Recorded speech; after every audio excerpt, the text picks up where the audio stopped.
What's up, idiots of the Schwing Dynasty? Here we are, week 11. Got the commish picks for you. Plus, I've got what your fantasy team, your dynasty is thankful for this year. Didn't have as much fun writing these. They're not as good as what side dish you are. That was way better. I should have saved that. I should have flipped this order. But I am doing this week because next week I have conferences, Monday and Tuesday. Those go from 7:30 in the morning till 7:30 at night. Then on Wednesday, driving up to Portland, to Oregon City or Hubbard or somewhere around there, to be exact-ish. So I don't know. I don't know if I'll be able to get a video in. We'll see. We'll see how that goes. But I didn't want to get one in this week for Thanksgiving, what our teams are thankful for. Yeah, we're week 11. Still anyone's game in terms of getting into the playoffs. I hold down the last playoff spot at 5-5. I'm number 6, and would technically make the playoff based on points 4 right now. JD's also 5-5. Mark is 5-5. Lucas is 5-5. All those guys, all those other 5-5s, I'm pretty sure are out of the playoffs right now or close. Let me see here. Some of them, I don't know. Mark, where's Mark? He's number 5. So Mark has more points on the season than I am. So he's in playoffs number 5. I'm in playoffs number 6, both at 5-5. Anyone with a better record than that, Sean, Steve, Bert, Daryl, those guys are currently in the playoffs, but they're looking at 6-4. They're a game ahead of us. Whatever. I wish I was at 6-4. Adam's miracle week last week took me out of that spot, so now I'm hanging right on the edge of the playoffs. But realistically, the 5-5 teams, the 3-7s, which is Phil. Phil's 3-7. I think everyone except for who's in 9th. Phil's 3-7 in 9th. Yeah, I mean, if you have 3 wins, you're still in this thing to get into the playoffs. So Phil's only a couple games back from the playoff spot right now. Still could be anyone, probably not Adam. I don't think that's possible numerically anymore. For him to get in, I guess if everyone else who was 5-5 lost all their games, I'm not sure that's possible. Then he could sneak in there. But realistically, it's the 5-5 teams duking it out. Phil, 3-7, hanging around, just waiting for some chaos to happen in front of him. And then you've got a pretty solid squad of Bert and Steve at 7-3. They may be already... They're darn close to locking in their playoff spot. They're not, but I think they're a win or two away from really cementing that they'll likely be there. And then you got Sean, 6-4, 1 game ahead of us. And Daryl, 6-4, I believe, as well. 1 game ahead of the 5-5. So, yeah, it's anyone's. Anyone's to make the playoff right now, except for probably Adam. So this week we got what we're thankful for. I am thankful because... the school lunch today was a chicken pot pie, which was delicious. That was great. Had the kid go get it already. They should be out. I shouldn't have to deal with them for the rest of this, but I'm sure when recess is over and it's time to switch over to lunch, a couple of them will come in here, and I'll have to yell at them. So let's get started, and maybe I can avoid that. Game of the week this week is going to feature a old Schwing rivalry, Sean versus Steve. They're both in the Boob Guys division. They're both doing well. I'm going to get to that one at the end.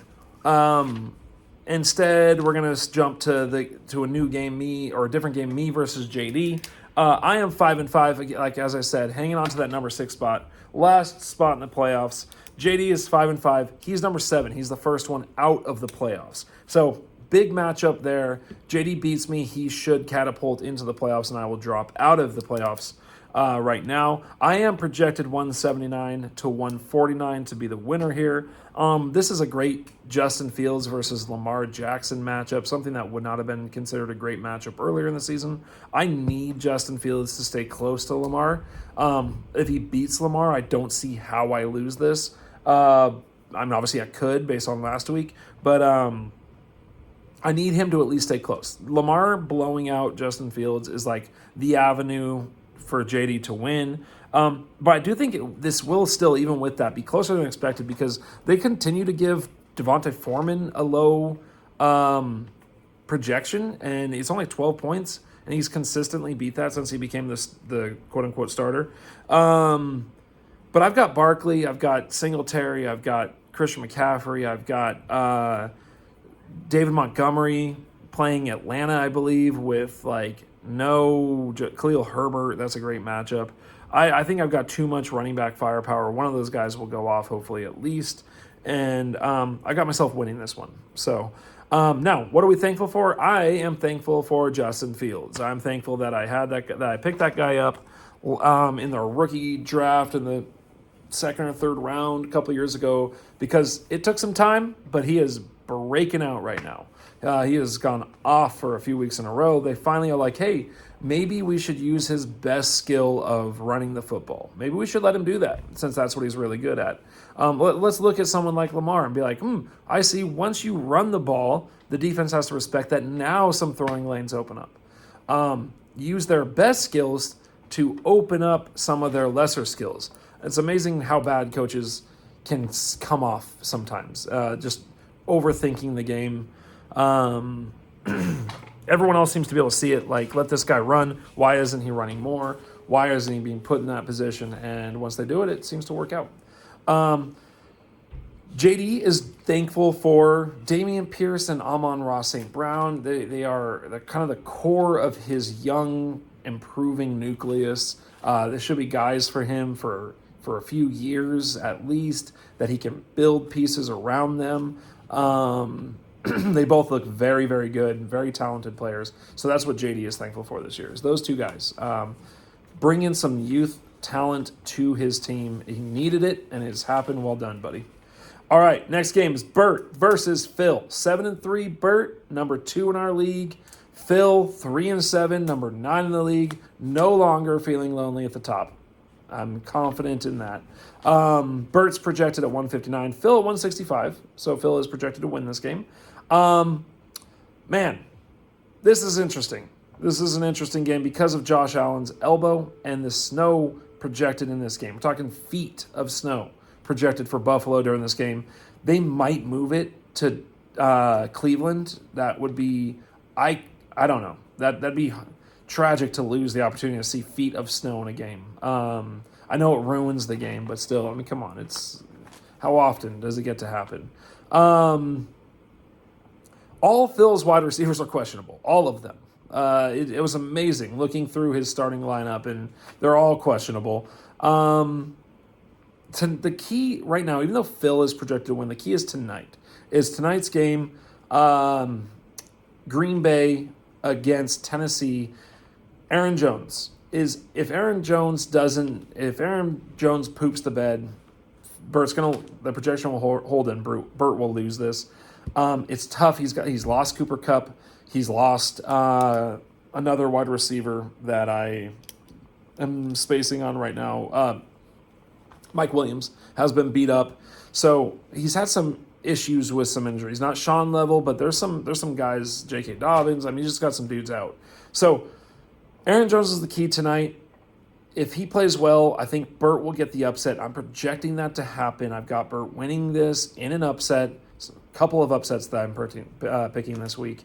And that's what I have going. We'll see how it plays out. I think Bert's team just always seems to score. Bert is thankful for the return of DeAndre Hopkins. Man, that guy's been good since he got back. Spoiler alert, turns out he's a good wide receiver in the NFL. So that's what Bert's really thankful for. He's been averaging like 24, 25 fantasy points a game since he got back, including a 30-pointer. Just been great. Phil is thankful for a very bountiful QB rookie class coming up. Very, very thankful for that because the combination of Goff, Sam Ehlinger, Baker Mayfield, Zach Wilson, and Malik Willis is not getting it done for Phil. He is thankful that he is probably going to have a high pick in a year where we are beginning the transition to a Superflex league. A year before, probably going to be in 2024. That seems to be what the vote is saying. I haven't checked it for a while.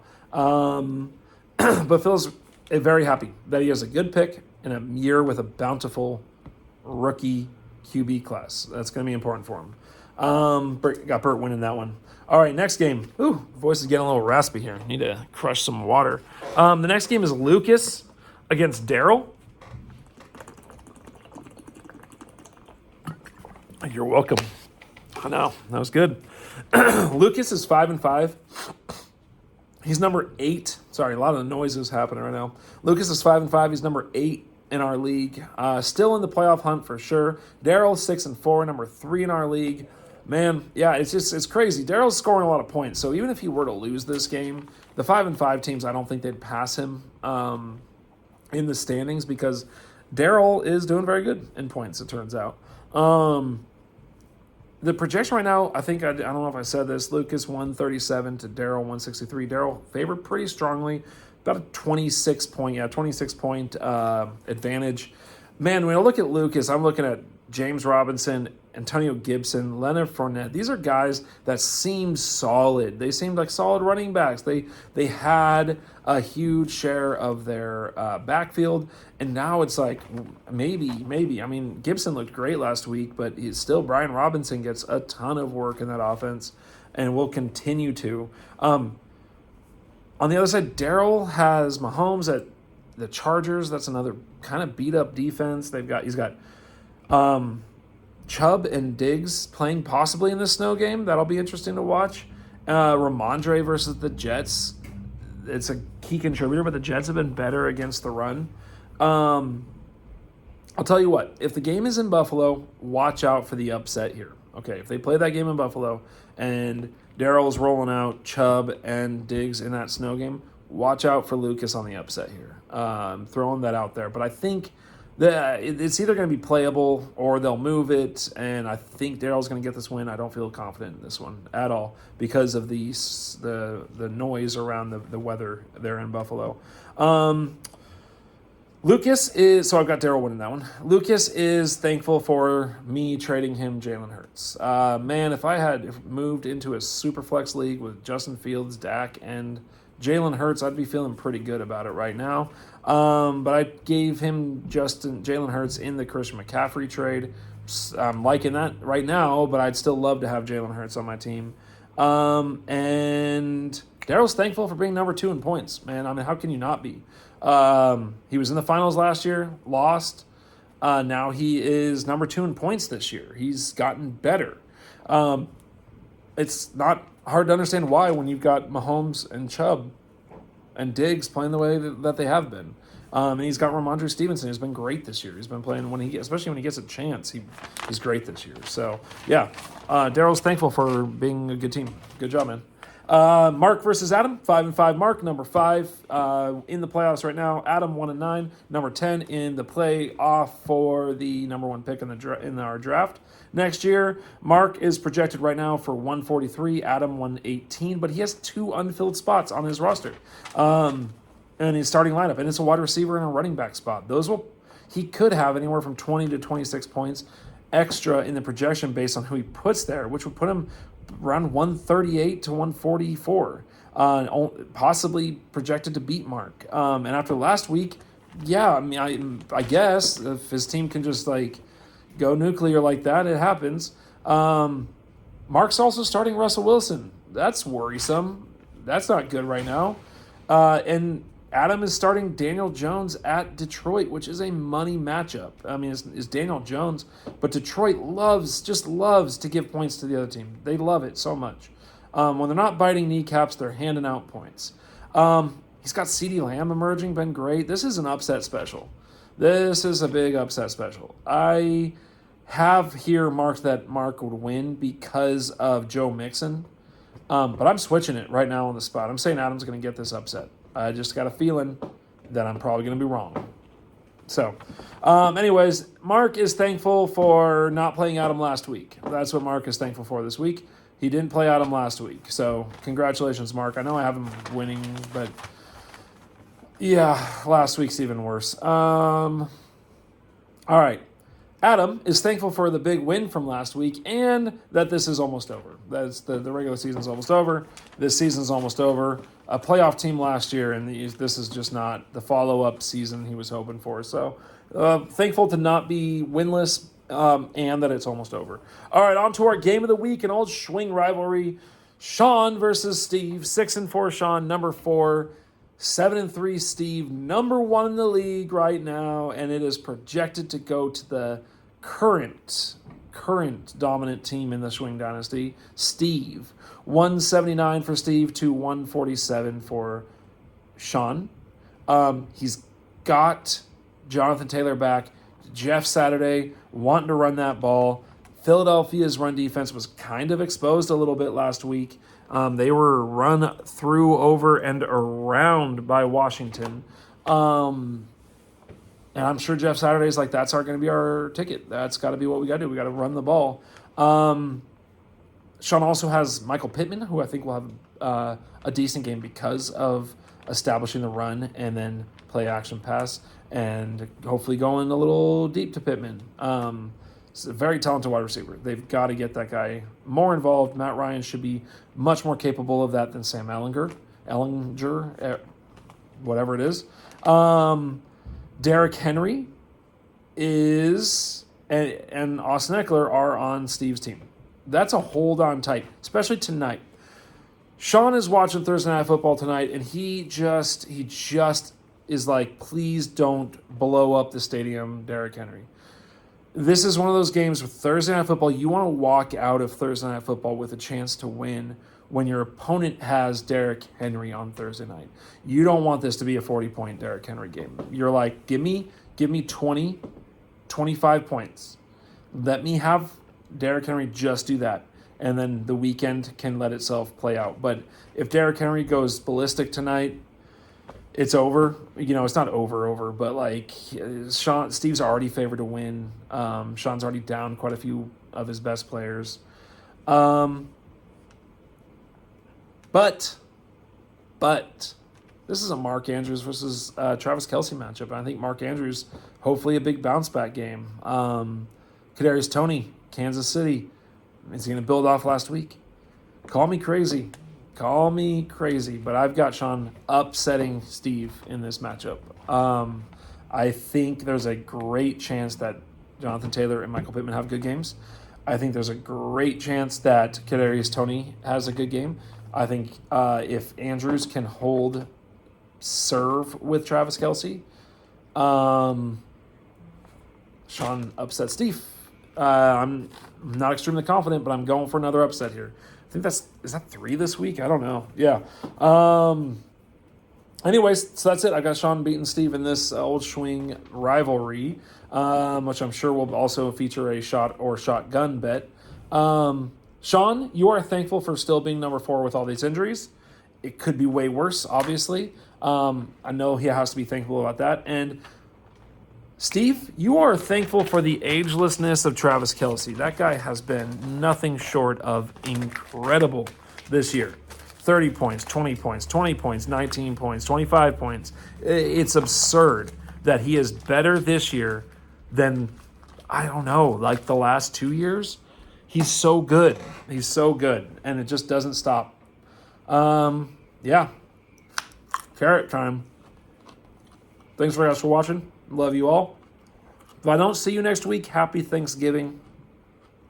If I'm on the video, happy Thanksgiving anyways. It's always good to double up happy Thanksgiving. All right, guys. Best of luck to you this weekend except for JD. Peace out.